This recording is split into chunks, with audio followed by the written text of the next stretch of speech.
The heavy steel chain rattled like machine gun fire against the concrete.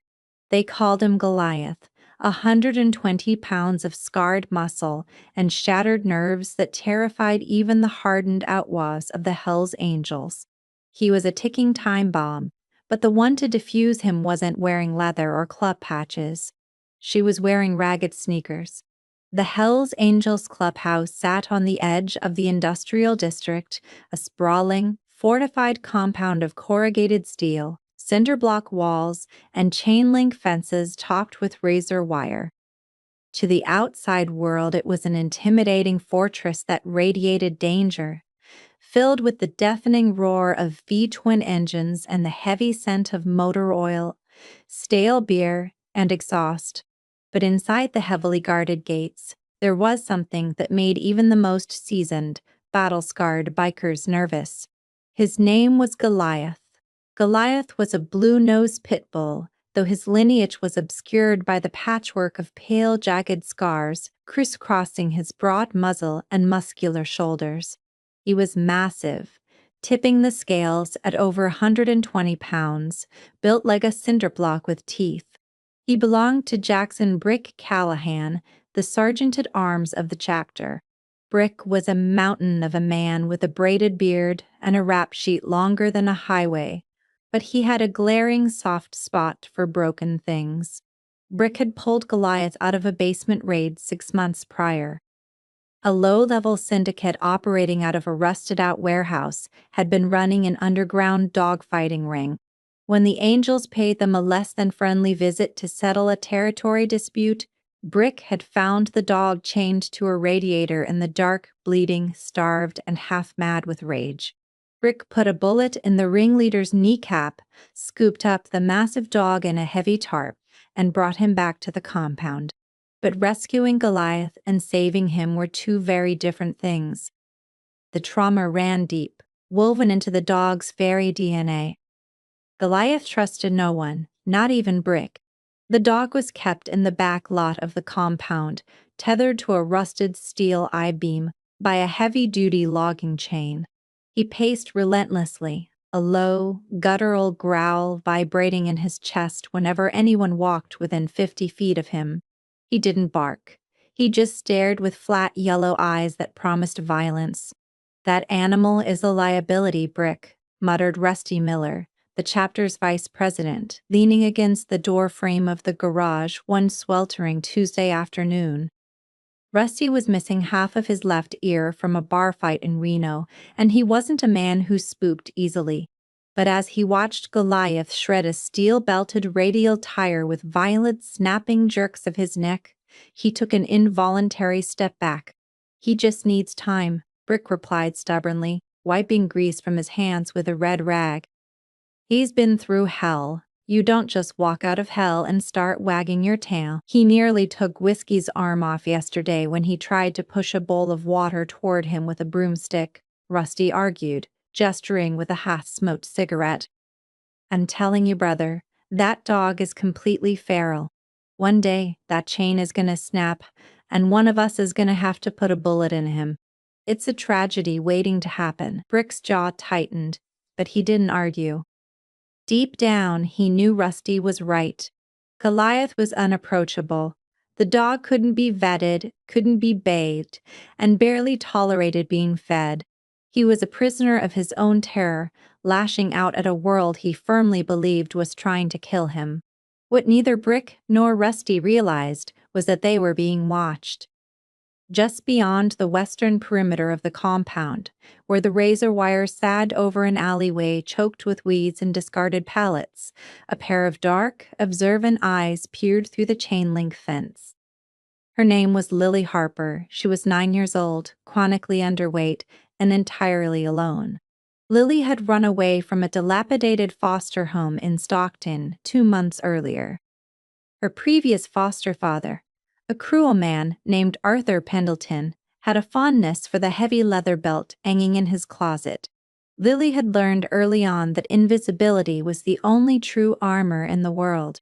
She had drifted down the coast, hitching rides in the backs of produce trucks and scavenging from dumpsters, eventually finding a precarious sanctuary in an abandoned shed adjacent to the Hells Angels compound. The roaring motorcycles and the loud, intimidating men in leather vests didn't frighten Lily. To her, they were just noisy background scenery. What captured her attention, what kept her glued to the fence line day after day, was the dog. She watched Goliath pace. She watched the bikers keep their distance.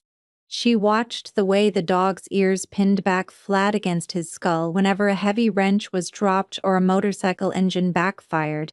The men saw a monster, a vicious killer waiting for an excuse to strike.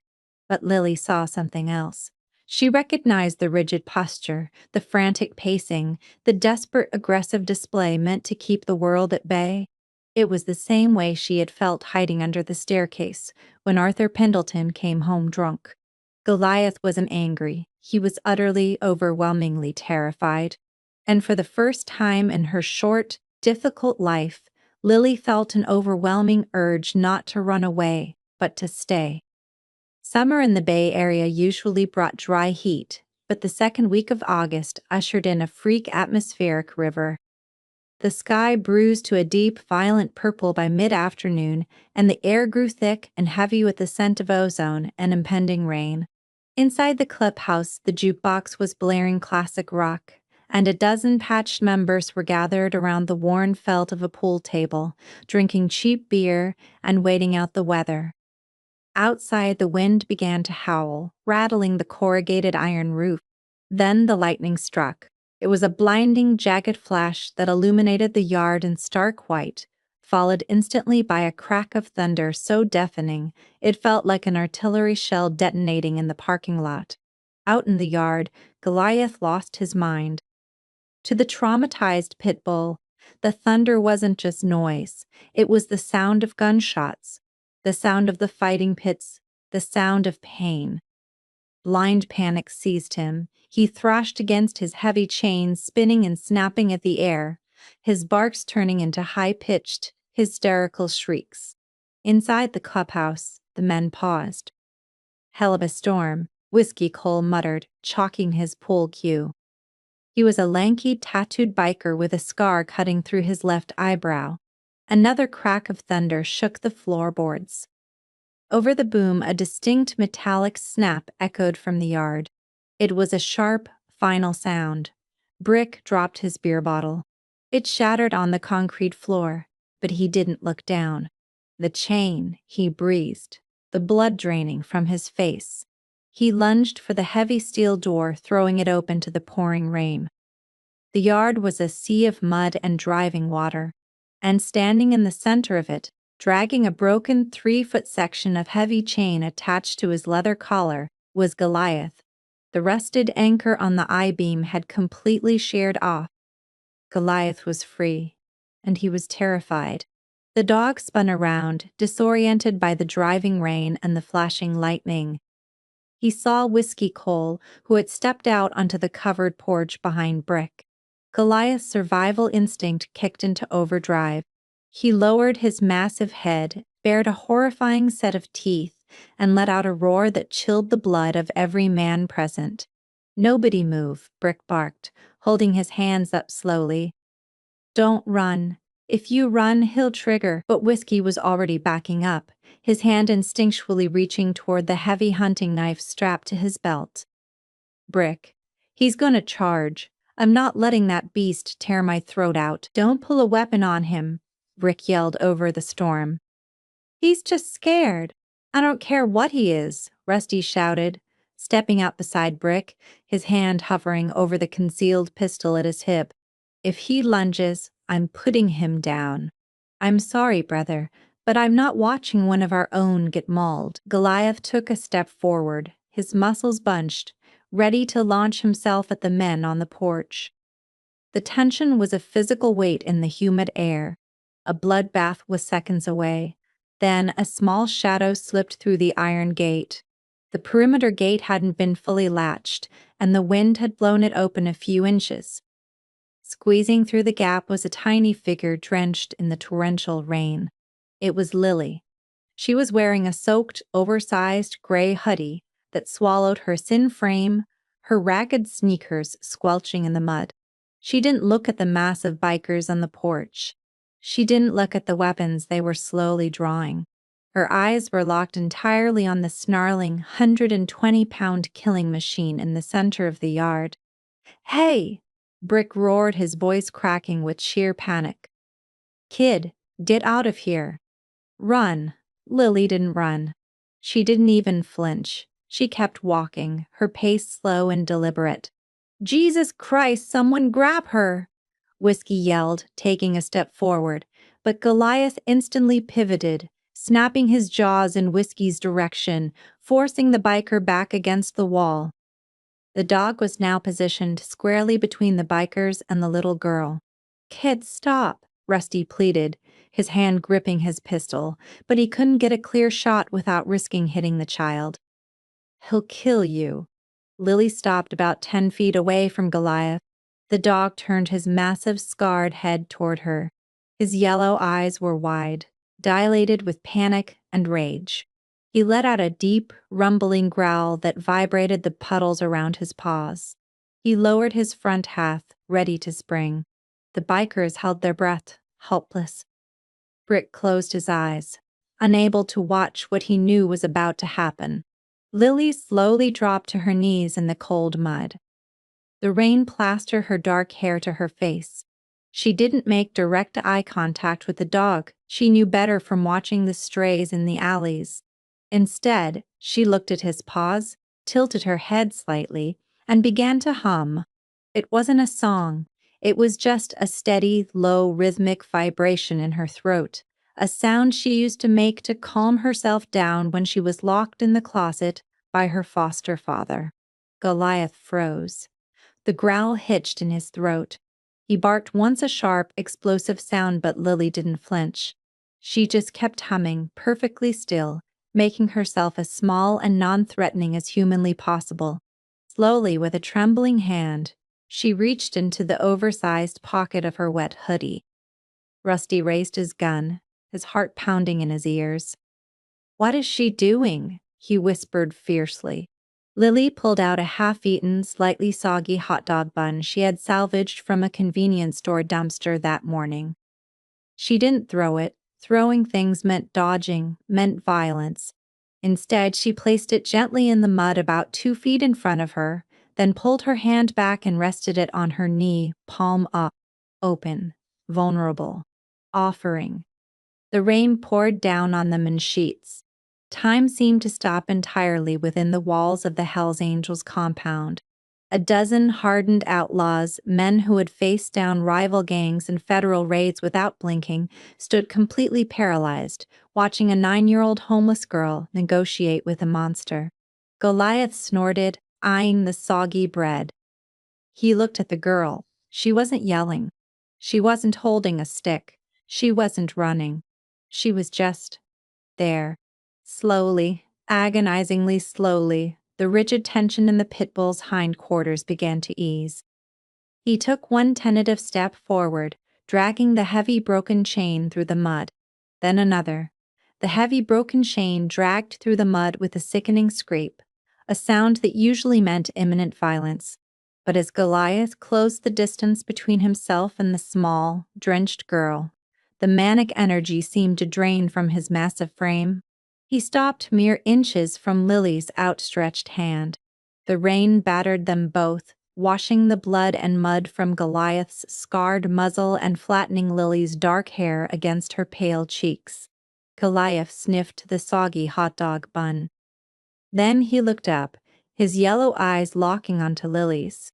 He didn't see the heavy boots of the bikers on the porch, and he didn't hear the thunder rolling over the Oakland skyline. He only saw the stillness of the girl in front of him. With a slow, deliberate motion, the massive pit bull lowered his head, took the bread from the mud, and swallowed it whole. Lily didn't pull her hand back. She kept it resting on her knee, palm up. A profound silence fell over the yard, broken only by the drumming rain. Goliath shifted his weight, let out a long, shuddering exhale through his nose, and took the final step forward. He pressed his broad, ruined forehead directly into Lily's small, open palm. On the porch, Jackson, Britt Callahan, let out a breath he felt like he'd been holding for 6 months. Rusty slowly engaged the safety on his pistol, slipping it back into his waistband. "I'll be damned," Whiskey whispered, wiping rain from his eyes. Lily gently ran her fingers over the raised, pale scars on Goliath's head. She leaned forward, pressing her forehead against his, her soft voice cutting through the storm. "I know," she murmured, her words meant only for him. "I know they hurt you, but you don't have to be scared anymore. I'm right here." That night, the dynamic of the Oakland Hells Angels chapter fundamentally shifted. Lily was brought inside, wrapped in a heavy, fleece-lined biker jacket that engulfed her entirely, and sat in front of a roaring space heater. Goliath followed her inside. It was the first time the dog had crossed the threshold of the clubhouse without dragging 3 men behind him. He curled his massive, muscular body into a tight circle around Lily's feet, resting his heavy chin on her battered sneakers. Whenever a biker walked past, Goliath's eyes tracked them, but the feral growl was gone, replaced by a quiet, stoic vigilance. The chapter's president, Big Jim Reber Donovan, a towering man with a patch over his left eye, called a meeting at the heavy oak table in the back room. "She says her name is Lily," Brick reported, his massive arms crossed over his chest. "Ran away from a foster home in Stockton a couple of months ago. Been living in the tool shed out past the western fence line.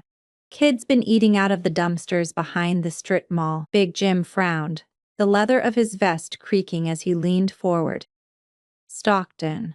Did she give a name for the foster parents?" "A guy named Arthur Pendleton," Brick said, his voice dropping an octave. "She didn't say much, but the way she flinches when someone raises a voice." "I know that flinch, Jim. The guy was putting hands on her. Probably worse." Rusty slammed his fist on the table. "So what do? We call child services? Hand her back to the state so they can stick her in another house of horrors?" "No," Brick said firmly, his eyes hard. "We don't call anybody yet. Dat dog out there, she's a killer. She hates everything that breathes." But he let that little girl touch him. They recognized something in each other. "If we toss her back into the system, we're condemning them both." Big Jim was silent for a long time, tapping a thick silver ring against the oak wood. "Keep her here," he finally ordered. "Clean out the storage room next to your bunk, Brick. Put a real bed in there. The swear jar goes into effect tomorrow. Any brother who drops an F-bomb in front of the kid puts a 20 in the jar. And somebody get that girl a hot meal that didn't come out of a trash can." Over the next month, the clubhouse transformed. The sprawling compound, known to local law enforcement as a den of outlaws and organized crime, became an unlikely sanctuary.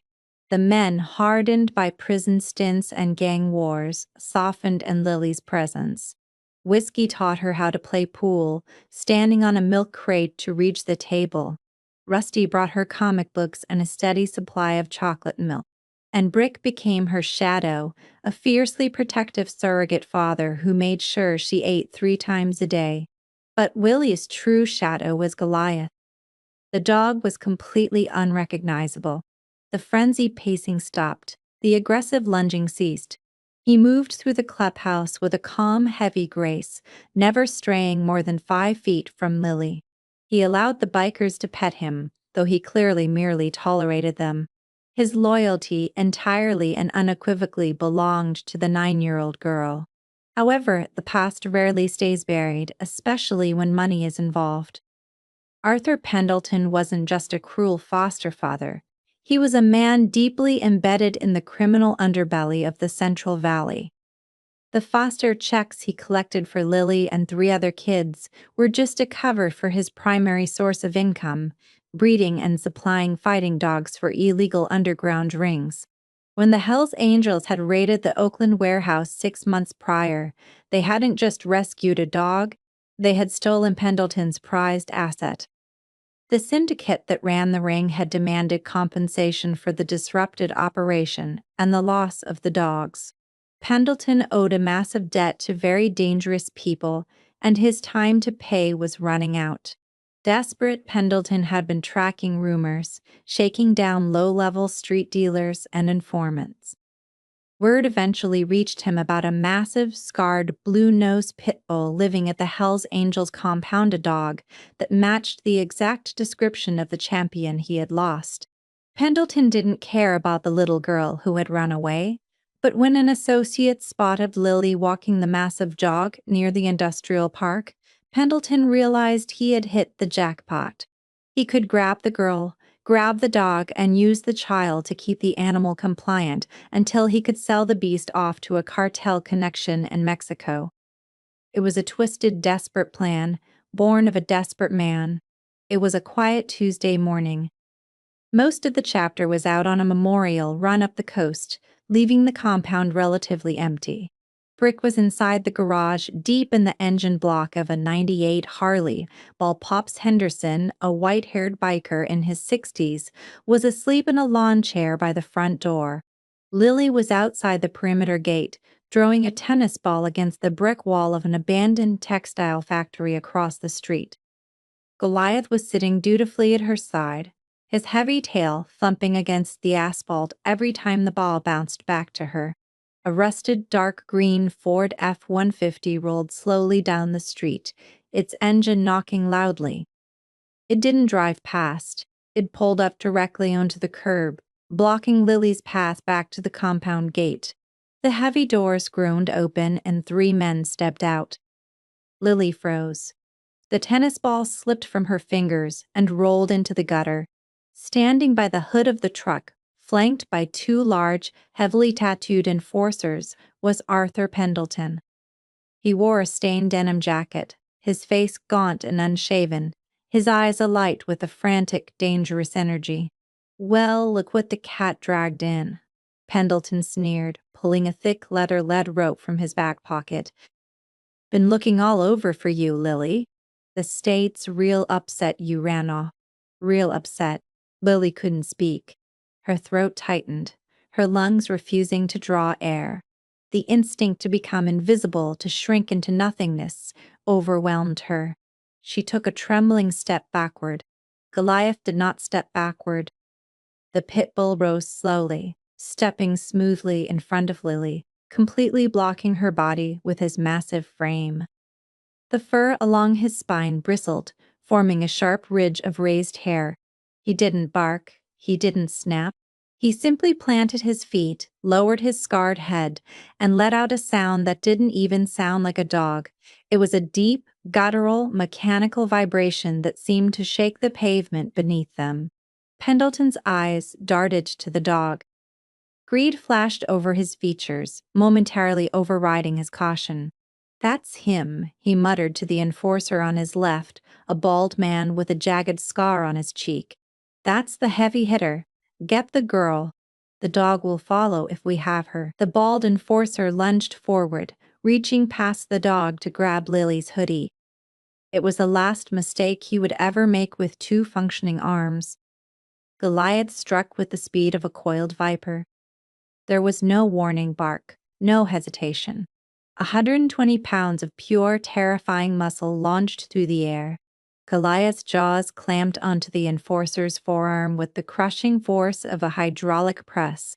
The man screamed, a high-pitched sound of pure agony, as the dog dragged him violently to the asphalt. Goliath didn't thrash wildly. This was the calculated, lethal precision of a dog bred for survival. He pinned the man to the ground, his teeth sinking deeper into the bone, his yellow eyes locked squarely on Pendleton. "Get him off!" Pendleton shrieked, stumbling backward against the truck, reaching for a heavy steel tire iron in the truck bed. The second enforcer pulled a switchblade, stepping hesitantly toward the dog. Before the man with the knife could close the distance, the deafening crack of a gunshot echoed through the street. A chunk of asphalt exploded an inch from the second enforcer's boot. Pendleton whipped around. Standing at the open gates of the compound, holding a smoking Smith & Wesson .357 Magnum, was Jackson "Brick" Callahan. He wasn't running.